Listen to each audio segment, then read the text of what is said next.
Assalamualaikum warahmatullahi wabarakatuh. Ketemu lagi dengan saya Muhammad Samsudin. Kali ini saya akan membawakan sebuah cerita yang ditulis oleh Ramdan Nadi. Nanti link sumber aku taruh di kolom deskripsi. Sebelum masuk ke ceritanya, jangan lupa subscribe dulu ke channel ini agar aku makin semangat membacakan kisah-kisah misteri. Langsung yuk ke ceritanya. Cerita horor dimulai.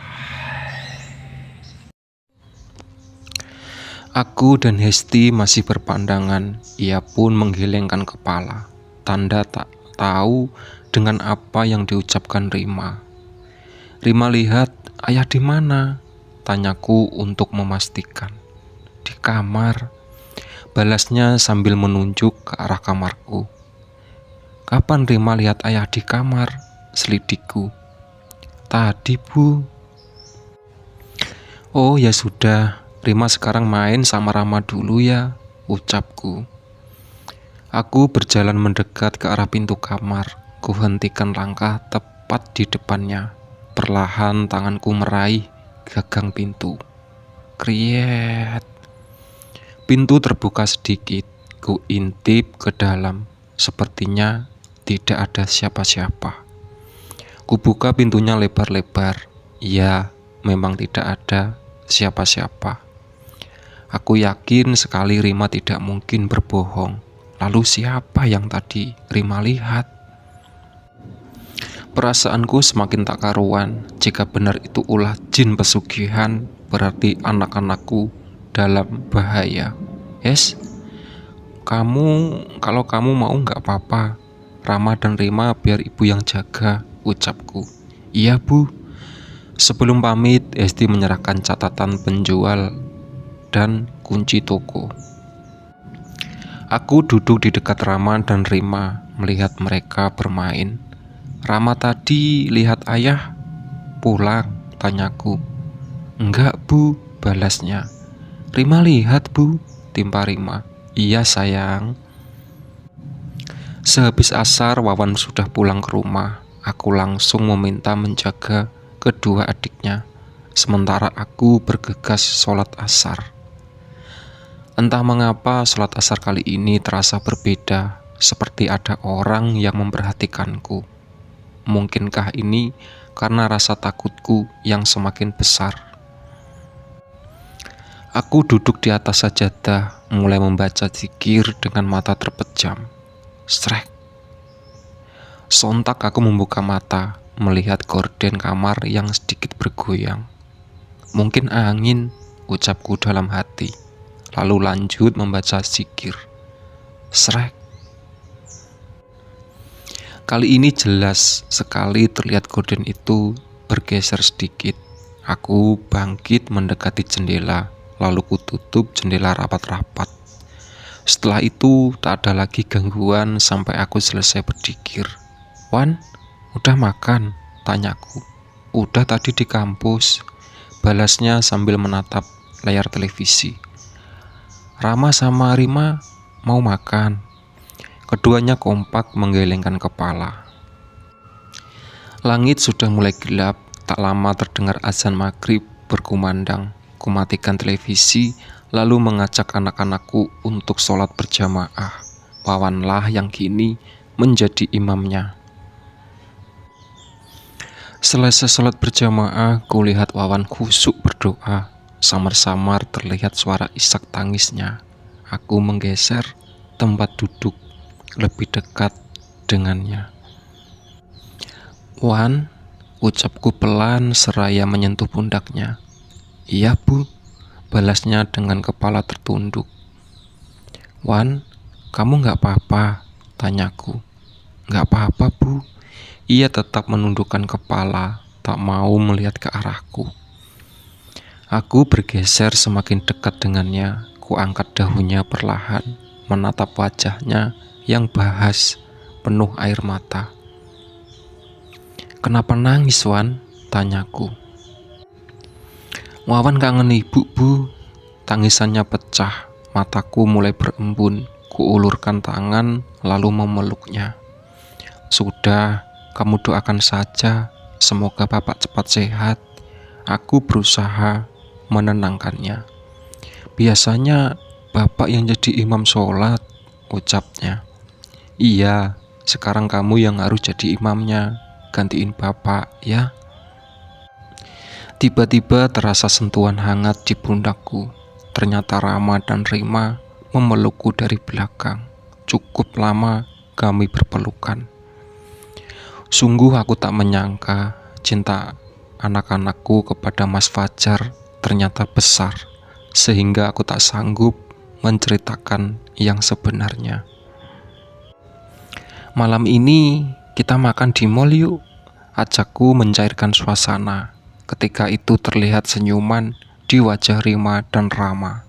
Asik, sorak Rama. Gimana Wan? Sejak tadi ia masih diam saja. Boleh Bu, yuk ganti baju. Rama dan Rima berlari ke kamarnya. Aku, Wawan pun begitu. Beberapa saat kemudian kami semua sudah siap berangkat ke salah satu mall dekat rumah. Mau makan apa Bu? Tanya Wawan sambil memegang kemudi mobil. Bebas Wan, kalian aja yang pilih, balasku. Makan fried chicken, ucap Rama. Fried chicken Dek, saut Wawan. Diikuti tawa. Aku pun ikut tersenyum. Tiba di tempat yang kami tuju, Wawan langsung memarkirkan mobil. Kami berjalan menuju sebuah restoran cepat saji. Wan, kamu mau apa? Tanyaku sambil mengantri. Ayamnya 2 Bu, tambah kentang goreng yang gede, saut Wawan sambil duduk di kursi.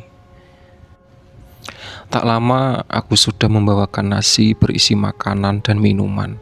Kuletakkan di atas meja, kemudian mulai makan. Bu, panggil Wawan sambil mengunyah goreng. Iya Wan. Apa kata dokter?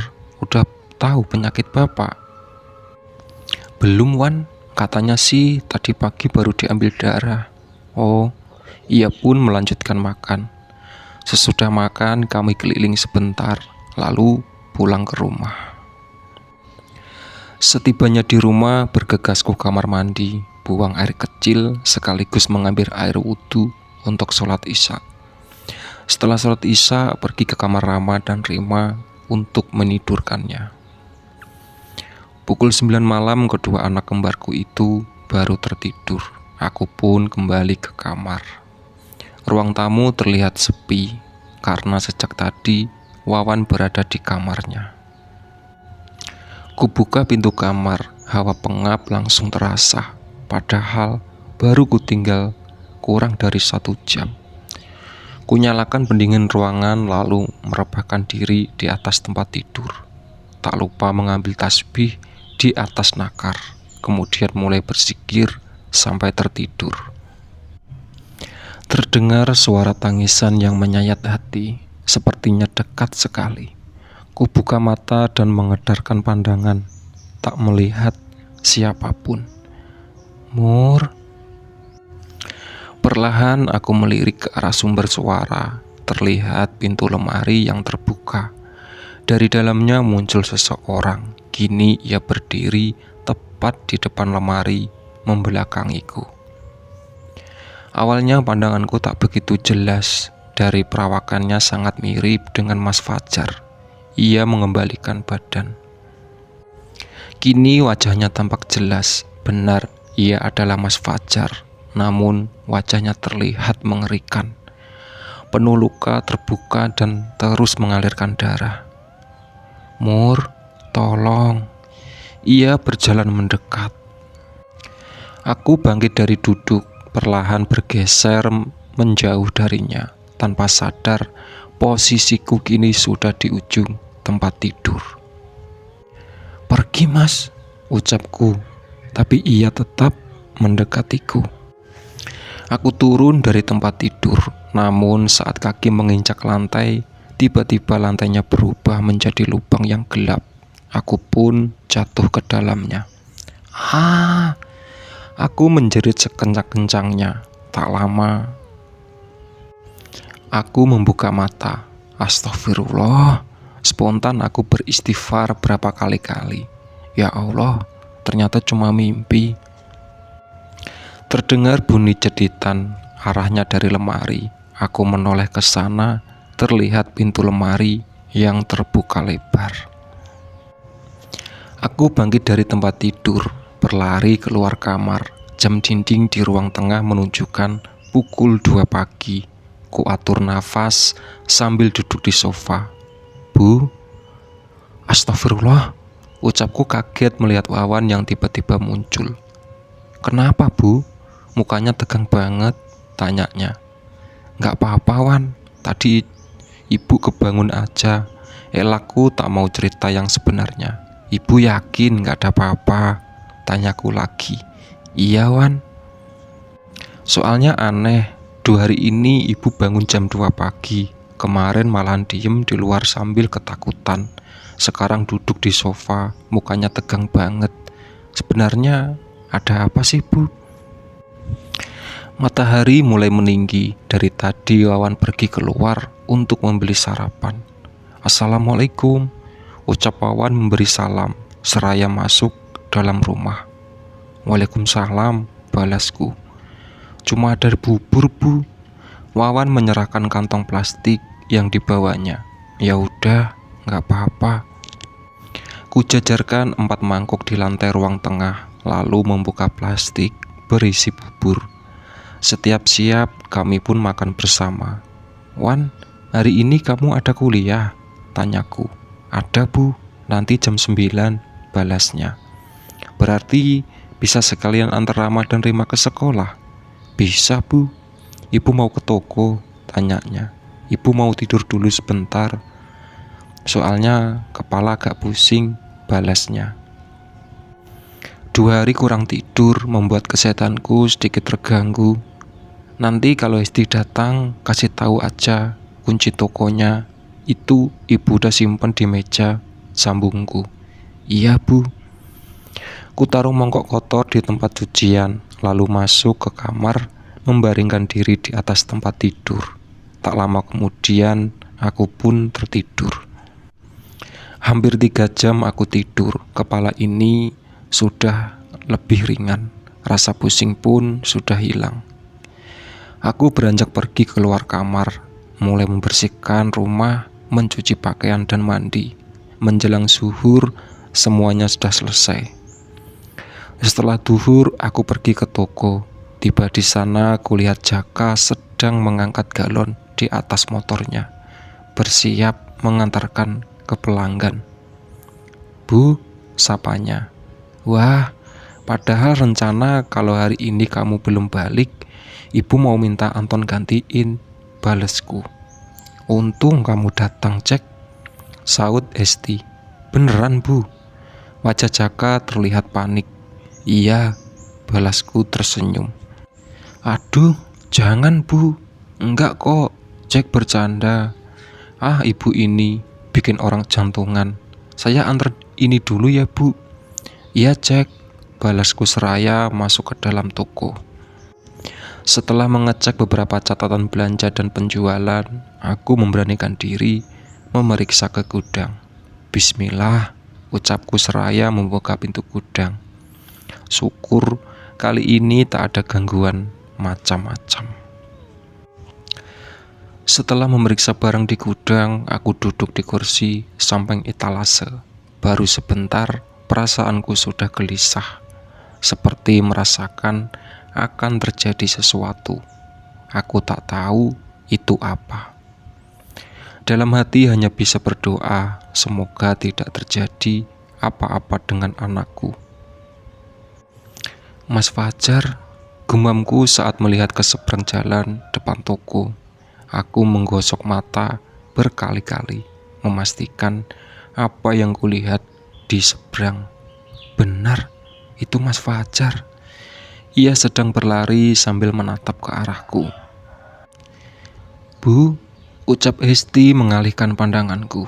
Iya, Hes, balasku. Itu ada yang bayar. Di hadapanku sudah ada seseorang yang berdiri sambil membawa barang belanjaannya. Oh iya, maaf. Aku pun melayani pembeli. Setelah itu kembali melipat. Kelihat ke seberang jalan. Mas Fajar masih di sana. Bu, liatin apa sih? Serius amat, ucap Esti. Itu. Saat aku menatap ke seberang, Mas Fajar sudah tidak ada. Itu apa? Ah, bukan apa-apa. Jangan-jangan perasaan ini gelisah. Ada hubungannya dengan Mas Fajar, pikirku seraya bangkit dari duduk. Mau kemana, Bu? Tanya Hesti.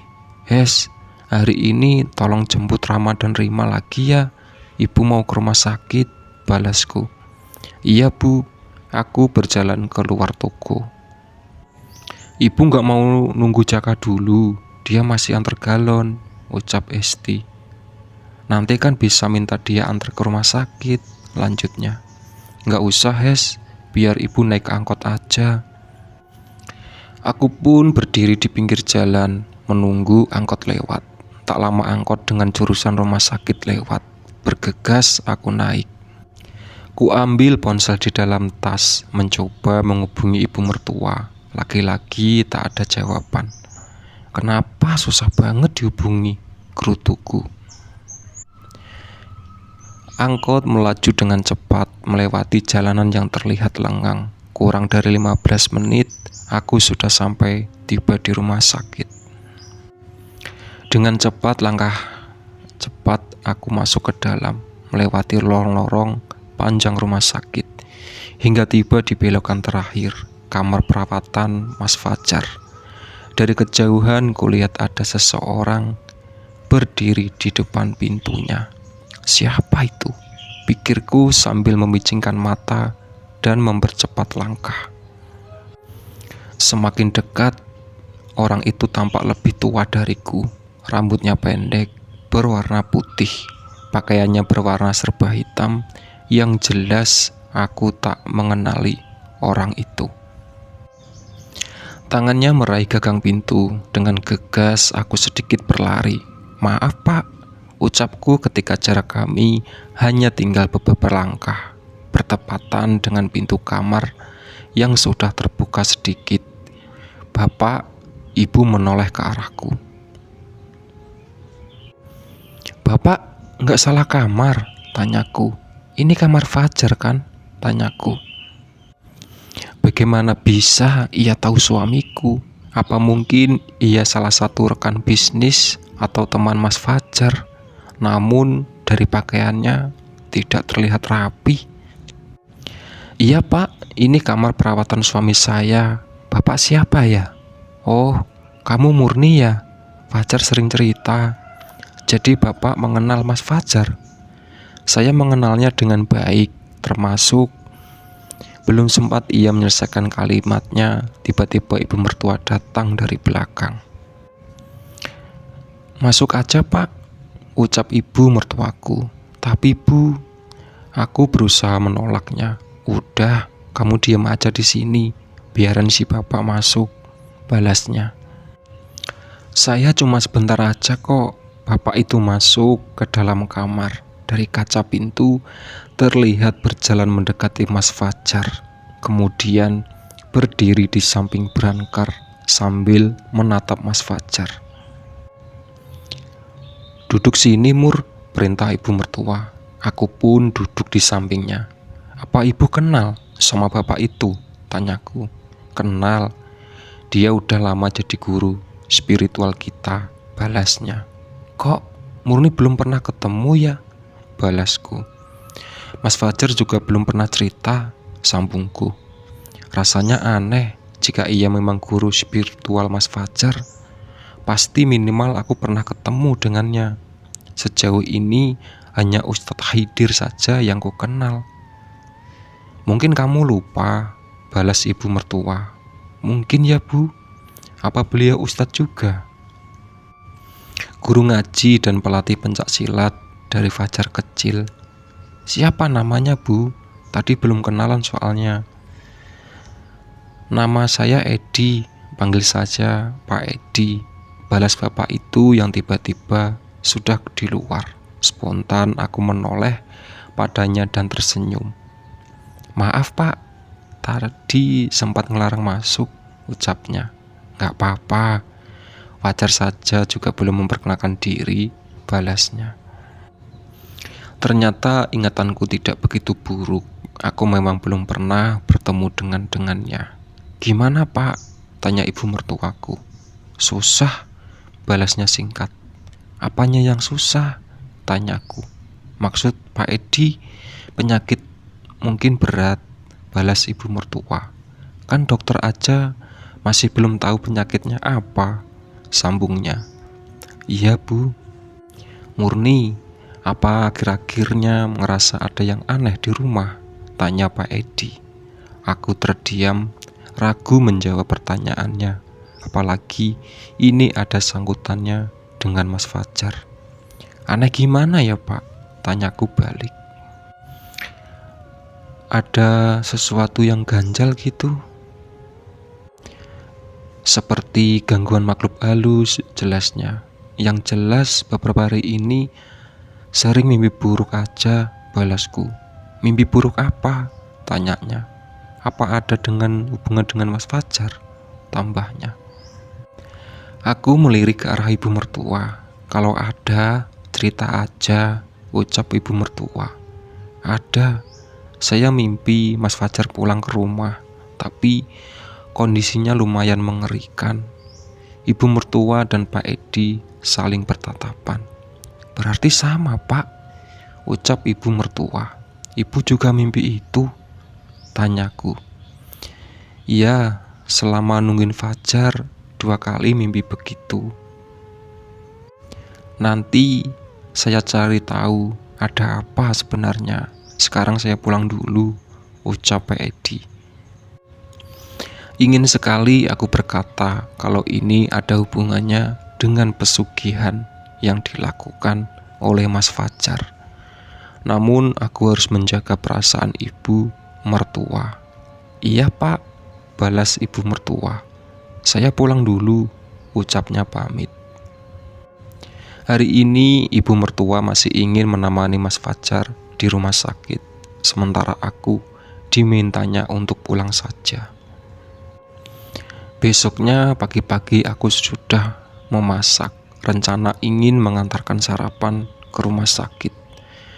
Kemarin ibu mertua sempat mengeluh makanan di sekitar rumah sakit kurang begitu enak.